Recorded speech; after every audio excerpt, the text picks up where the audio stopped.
प्रधानमंत्री नरेंद्र मोदी 2 अगस्त को video conferencing के माध्यम से ई-रूपी डिजिटल भुगतान प्लेटफॉर्म को लॉन्च करेंगे। अब ये ई-रूपी क्या है, तो आइए जानते हैं। ई-रूपी एक प्रीपेड ई-वाउचर है जिसे एनपीसीआई ने विकसित किया है। इससे पूरी तरह नकद रहित और संपर्क रहित भुगतान हो सकता है। ई-रूपी क्यूआर कोड या एसएमएस स्ट्रिंग के आधार पर ई-वाउचर के रूप में काम करता है, जिसे लाभार्थियों के मोबाइल फ़ोन पर पहुंचाया जाता है। ई-रूपी प्लेटफॉर्म उपयोगकर्ताओं को कार्ड, डिजिटल भुगतान ऐप या इंटरनेट बैंकिंग एक्सेस के बिना वाउचर को भुनाने की अनुमति देता है। ये डिजिटल प्लेटफॉर्म ये सुनिश्चित करता है कि लेन देन पूरा होने के बाद ही सेवा प्रदाता को भुगतान किया जाए। प्रीपेड होने के कारण ये किसी भी मध्यस्थ की भागीदारी के बिना सेवा प्रदाता को समय पर भुगतान का भरोसा देता है। कोरोना के बढ़ते मामलों को देखते हुए केंद्रीय स्वास्थ्य सचिव राजेश भूषण ने शनिवार को 10 राज्यों के साथ एक हाई लेवल की बैठक की। स्वास्थ्य सचिव ने केरल, महाराष्ट्र, कर्नाटक, तमिलनाडु, ओडिशा, असम, मिजोरम, मेघालय, आंध्र प्रदेश और मणिपुर के प्रतिनिधियों से कहा कि पिछले कुछ हफ्तों में 10% से अधिक की पॉजिटिविटी रेट रिपोर्ट करने वाले सभी जिलों को सख्त प्रतिबंधों पर विचार करने की ज़रूरत है। बैठक में मौजूद भारतीय आयुर्विज्ञान अनुसंधान परिषद यानी आईसीएमआर के महानिदेशक डॉक्टर बलराम भार्गव ने कहा कि प्रतिदिन 40,000 कोरोना केसेस के साथ समझौता करने की ज़रूरत नहीं है। भारत में लगभग 46 जिले ऐसे हैं जहां 10% से अधिक पॉजिटिविटी रेट रिपोर्ट हो रही है और 53 जिले ऐसे हैं जो कि खतरे की ओर बढ़ रहे हैं। यहां पॉजिटिविटी रेट 5 से 10% के बीच है। दिल्ली और पंजाब सहित कई राज्यों में बारिश का कहर जारी है। आईएमडी ने राजस्थान और मध्य प्रदेश में बारिश का रेड अलर्ट जारी किया है। बारिश के कहर से पहाड़ी राज्यों में हालात बदतर होते जा रहे हैं। हिमाचल प्रदेश में अब तक 632 करोड़ का नुकसान हो चुका है। 326 लोगों का रेस्क्यू किया जा चुका है। वहीं दिल्ली प्रशासन ने नदी के आसपास रहने वालों को अलर्ट किया है। 100 से ज़्यादा परिवारों को दूसरे स्थानों पर शिफ्ट किया गया है। वहीं झारखंड के 15 जिलों में 3 दिनों से लगातार बारिश हो रही है। उत्तर प्रदेश के कई जिलों में भारी बारिश की संभावना व्यक्त की जा रही।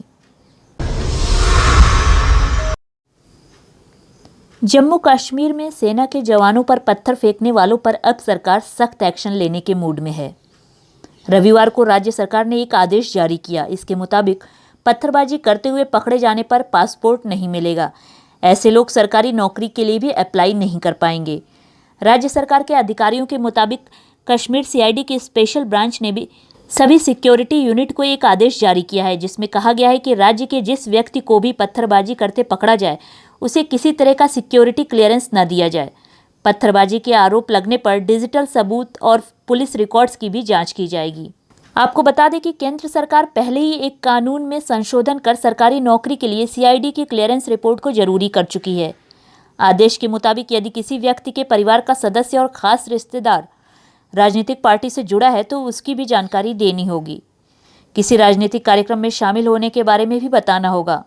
जमात इस्लामी जैसे किसी विदेशी प्रतिबंधित संगठन से जुड़े होने की जानकारी भी मांगी जाएगी।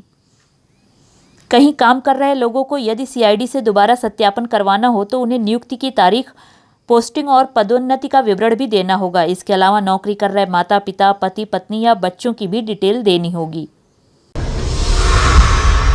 केरल में तेजी से फैलने के बाद अब महाराष्ट्र में भी जीका वायरस का पहला केस सामने आ गया है।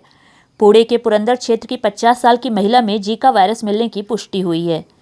उसका चिकनगुनिया टेस्ट भी पॉजिटिव पाया गया है। वहीं केरल में भी जीका के 2 नए केस सामने आए हैं। इसके बाद केरल में संक्रमित मरीजों की कुल संख्या बढ़कर 63 हो गई है।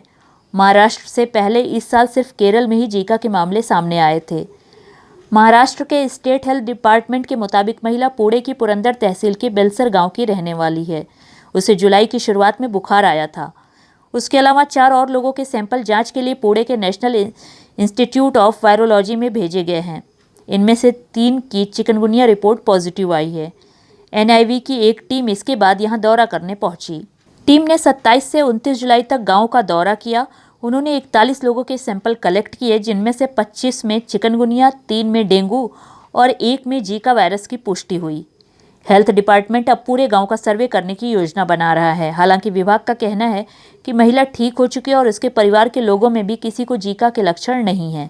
आपको बता दें कि जीका वायरस का पहला केस 1940 में युगांडा में मिला था, लेकिन इसके बाद तेजी के साथ इस वायरस ने अफ्रीका के कई हिस्सों में अपने पैर पसार लिए।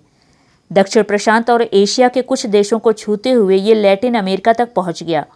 ब्राजील में इसने अपना प्रकोप दिखाया था। कुछ विशेषज्ञों का मानना है कि ये 2014 के फुटबॉल वर्ल्ड कप के दौरान एशिया और दक्षिण प्रशांत की तरफ से आया होगा। हालांकि इस दावे की पुष्टि अभी तक नहीं हो पाई है। अफगानिस्तान के कंधार एयरपोर्ट पर रॉकेट से हमला हुआ है। मीडिया रिपोर्ट्स के मुताबिक एयरपोर्ट पर 3 रॉकेट दागे गए हैं। इनमें से 2 रनवे पर गिरे और ब्लास्ट हो गया। एयरपोर्ट के चीफ मसूद पश्तून ने एक न्यूज़ एजेंसी को बताया कि रनवे को ठीक करने का काम किया जा रहा है और रविवार शाम तक ये काम पूरा हो जाएगा। शनिवार देर रात हुए इस हमले में किसी की जान जाने की कोई खबर नहीं है। हमले के बाद सभी उड़ानें रद्द कर दी गई हैं। हमले के पीछे तालिबान का हाथ माना जा रहा है, क्योंकि ये हमला ऐसे समय हुआ है जब तालिबान के लड़ाकों ने हेरात, लश्करगाह और कंधार को चारों तरफ से घेर रखा है।